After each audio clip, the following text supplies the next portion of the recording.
Olá, no programa Viva Saúde de hoje vamos conversar com o psicólogo e diretor do Instituto Redescobrindo o Autismo, Moisés Varandas, que vai nos falar um pouco sobre esse universo que envolve o TEA, transtorno do espectro autista. E também aqui no programa Viva Saúde vamos falar sobre uma lei aprovada aqui na Assembleia Legislativa e que está sendo referendada em decisão do Tribunal de Justiça da Paraíba. Essa lei que obriga empresas privadas que atuam sob a forma de prestação direta ou por intermediação de serviços médico-hospitalares no âmbito do Estado e assegurar o atendimento integral e adequado às pessoas com deficiência. Então, não sai daí, porque o Viva Saúde está só começando.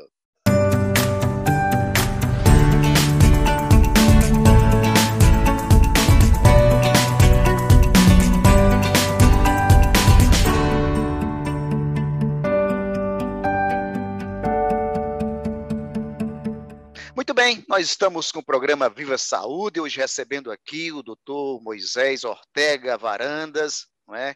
Que trabalha com pessoas com autismo e que é diretor do Instituto Redescobrindo o Autismo. Moisés, seja bem-vindo aqui ao programa Viva Saúde. Obrigado, eu queria agradecer pelo convite e dizer que é um orgulho poder estar participando e poder colaborar com a experiência que nós temos em atendimento com TEA e no que eu puder estar colaborando com uma visão mais técnica e profissional a respeito dessas questões do que se refere ao tratamento, né, das pessoas que estão dentro do espectro. Podem contar comigo que eu vou estar passando para vocês. Muito bem. Moisés Varandas, eu queria que você começasse essa entrevista, por favor, falando um pouco sobre o que é o autismo, né? É um assunto que é antigo, mas que ainda tem muitos tabus, ainda tem muito a se conhecer, sempre é uma área que tem o desconhecido a se descobrir, sobretudo pela família de quem tem no dia a dia uma pessoa com autismo. Pois bem, o que define como diagnóstico diferencial o que é o autismo,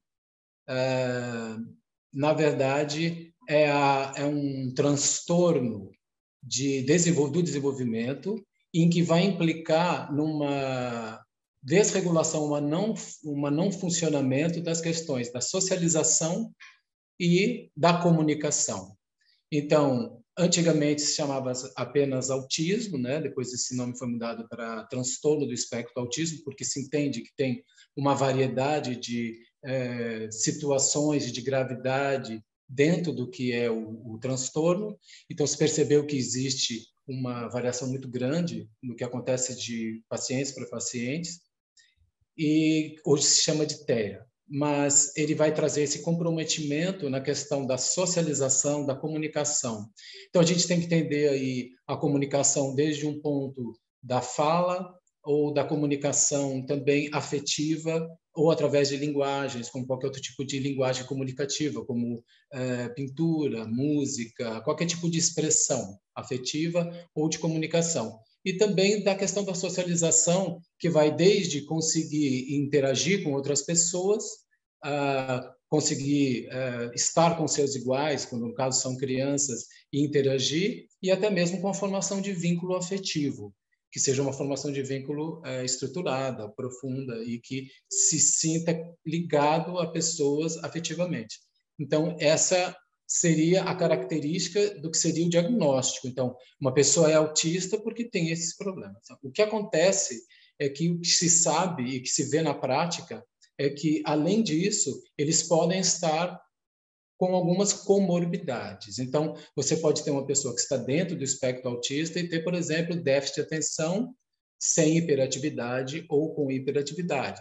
Você pode ter uma criança, ou um adulto, ou um adolescente que tenha o transtorno do espectro autista e ter, por exemplo, convulsões, que é muito comum. 60% das pessoas que estão diagnosticadas com TEA estão tendo algum tipo de convulsão.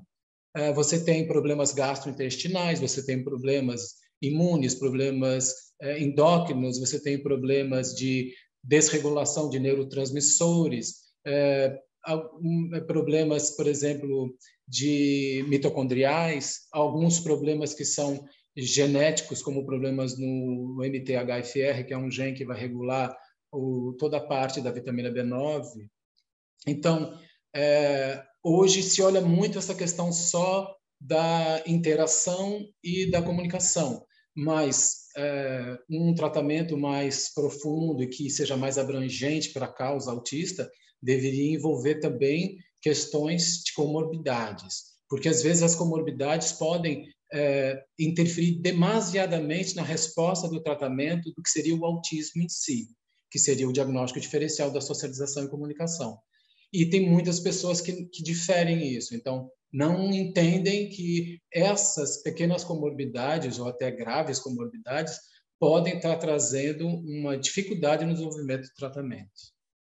Doutor Moisés, para se chegar a um diagnóstico do TEA, não é, existem exames aprofundados, exames específicos, e isso custa caro para a família chegar a fazer esses exames para chegar a um diagnóstico? Bom, na verdade, não existe nenhum biomarcador para você determinar uma pessoa se ela está dentro do espectro ou não. Não é como o colesterol, que você tira um pouco do sangue, faz uma análise desses lipídios no sangue e você vai determinar como é que está o HDL, o LDL, como é que está os triglicérides e o colesterol. Na verdade, não existe hoje, né? Tem muitos cientistas trabalhando nisso, existem alguns indicadores que são bastante fiáveis, mas eles não são ainda reconhecidos cientificamente como para dizer que isso determina ou não. Então, o diagnóstico se dá de forma clínica. Isso significa que um profissional neuropediatra, um neurologista, um médico, ele vai estar avaliando essa criança, adolescente ou adulto, né? E vai estar podendo ver se ele está se enquadrando dentro das características de sintomas que podem estar levando a entender que ele está dentro de um quadro como o autismo. Então, hoje, o diagnóstico é feito através da relação clínica, né? Doutor Moisés, o senhor que é psicólogo e entende muito bem dessa questão, dessa percepção com relação ao ambiente da pessoa com TEA, né? Existe um ambiente mais favorável, de acordo com a estrutura familiar, para que haja uma comunicação melhor, né, entre esses mundos do autista com o da família? Bem, se eu entendi bem a sua pergunta, você fala na própria família, entre os pais, os irmãos e o filho, um dos pais. Exato, Tá. isso. Então, essa sua pergunta é muito importante, porque uma das coisas que acontecem dentro da família é a primeira experiência da convivência social, né? Então, é dentro da família que a criança começa a experimentar as relações, então, a relação dela com o pai, com a mãe, com os irmãos, e como isso se dá. E muitas vezes é dentro dessa primeira experiência de socialização que vão se estruturando as habilidades para você desenvolver habilidades sociais e de comunicação. Porque a gente não tem como separar muito a comunicação da socialização, porque elas caminham juntas, né?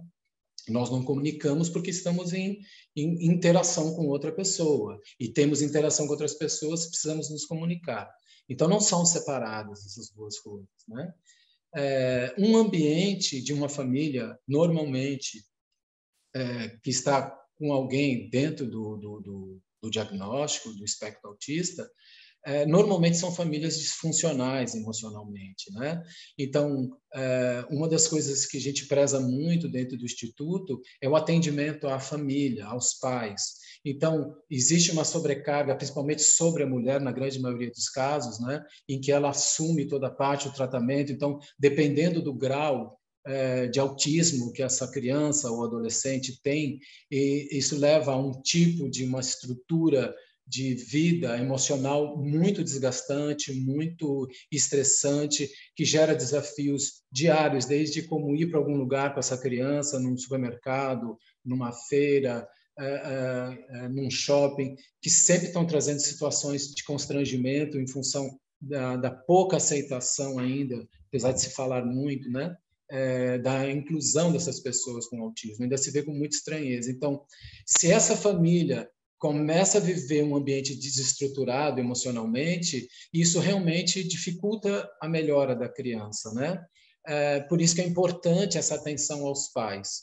Eu, particularmente, no meu consultório, eu não atendo só uma criança. Eu tenho vários pacientes que são dentro do espectro. Eu só aceito o caso se os pais participarem do tratamento. Devido à importância que existe dessa relação entre os pais e a criança e os irmãos. Então, um ambiente emocionalmente saudável vai propiciar uma facilidade dessa criança poder responder melhor aos processos terapêuticos. Acontece que isso tem que ser feito de uma forma conjunta. Então, ao mesmo tempo que a criança vai sendo tratada dentro dos processos que existem de tratamento, a família também tem que ir acompanhando, porque muitas vezes não só as questões emocionais da família e o estresse e essa disfuncionalidade inibe o desenvolvimento da criança, como também faz com que os pais tenham uma qualidade de vida muito ruim, né? Uma sensação muito grande de perda, de desesperança, tristeza. Alguns familiares chegam a passar por depressão, tem famílias que se dissolvem, existem divórcios. Então, é muito importante a atenção para a família. E isso é muito pouco feito. Nós fazemos isso no nosso instituto, né? Mas eu acho que não é uma prática. A gente tem muito voltado para atendimento da criança, da adolescente ou do adulto.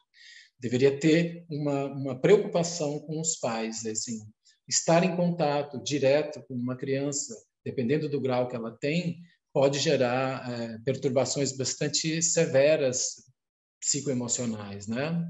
Entendi. Ansiedade. Doutor Moisés, uma coisa interessante, a minha produção traz aqui uma pergunta interessante, ela envolve aqui terapias complementares. O que seriam terapias complementares e qual a importância delas?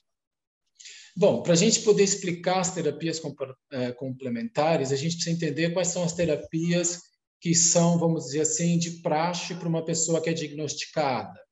Então, eu acho que essa questão do tratamento precoce, que se fala tanto, é esse grupo de terapias que são colocadas basicamente quando a pessoa está dentro do espectro, né? Eu acho que existe um pouco de equivocação nesse tipo de estrutura que já foi montada sobre isso, mas eu vou explicar qual é essa primeira etapa, que seria o que todo autista deveria ter acesso. Então, vamos lá. Seria uma fono, uma psicopedagoga, uma TO e um psicólogo. Então, esse conjunto de equipes de profissionais vão estar trabalhando com essa criança e existe um estabelecimento já no ambiente profissional de que tem que ser o mais precoce com muita incidência. Então, além dessas terapias, né, aí você também pode colocar fisioterapia, em alguns casos que eles têm um problema motor, etc., elas são como reconhecidas como que são, sendo que são meio que obrigatórias, uma criança tem que passar por isso. E aí elas dão como alternativas e complementares uma série de outros processos que são terapêuticos, que existem já bastante estudo mostrando que trazem um efeito, um impacto positivo para o tratamento do autista, que é, por exemplo, a ecoterapia, que é um trabalho com cavalos, a equitação, a musicoterapia, né? Exercícios físicos acompanhado por um personal trainer. Você tem uma série de trabalhos que algumas pessoas fazem com a aromoterapia. Tem algumas terapias que não são entendidas como sendo importantes. Por exemplo, o que é importante numa pessoa que tem um transtorno na socialização e na comunicação é oferecer oportunidades para que ele possa desenvolver habilidades tanto motoras como neuronais e de neuroplastia, para desenvolver as habilidades sociais e de fala. Então, eu tenho muitos pacientes que eu aconselho a fazerem outras coisas, além de algumas terapias que sejam necessárias. Não é porque você tem uma criança com autismo que ela tem que ir para fono, porque tem crianças que têm autismo, mas têm um verbal muito bom. Então, por que ela está indo na fono? Qual é o plano de ação que tem, né? Mas, por exemplo, eu tenho muitos pacientes no consultório em que eu aconselho esportes, por exemplo, né? Futebol, Futebol é uma coisa fantástica para a criança, se ela tem uma condição mínima de conseguir atuar dentro desse esporte, numa escolinha de futebol, porque ele tem que se interagir com os amigos, ele tem que entender a jogada, ele tem que prever como é que vai ser feito, ele tem que fazer uma interação e um entendimento de tudo que está acontecendo. Então, ele vai gerando habilidades físicas. Os autistas, eles são muito descoordenados motoramente, porque eles têm um problema muito sério de coordenação, né? Então, uma relação com equitação, por exemplo, você tem aí o Padovan também, tem uma série de terapias que eles acreditam que elas não são nem tão importantes, mas que na prática do tratamento você nota que isso traz uma melhora muito grande para a criança. Com a musicoterapia, tem muitos estudos mostrando que melhora a condição da fala, melhora a condição da interação. Isso a gente viu no nosso instituto fazendo aulas de musicalização.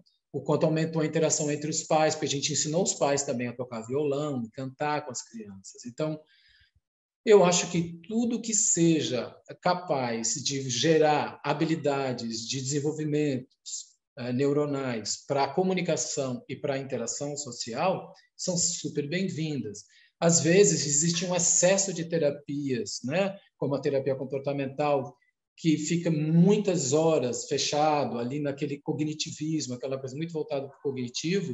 Então, você Doutor acaba tendo... Moisés, Oi. doutor Moisés, de acordo aqui com o nosso tempo aqui, a gente vai a um intervalo e a gente continua no próximo bloco falando sobre essa questão das terapias complementares, e aí o senhor conclui, e que a gente também vai entrar num tema muito interessante, porque o senhor falou aí sobre equipes multidisciplinares que trabalham com isso, e que isso requer custos que podem ser feitos através de planos particulares, que é um tema que a gente queria abordar no próximo bloco. Então, nós vamos a um bloco, a um intervalo, e voltamos daqui a pouco. E você não sai daí.